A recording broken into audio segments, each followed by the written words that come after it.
Hej og velkommen til Teletech. Jeg hedder Jesper Christensen, og i dag vil jeg introducere jer lidt for Paxton 10-systemet, som er et cloud-baseret adgangskontrolsystem.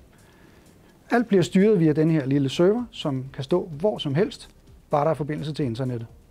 Den håndterer alle brugere, alle døre og alle brikker. Ude i systemet kan der håndteres op til 1000 døre, 100 forskellige sites eller 50.000 brugere.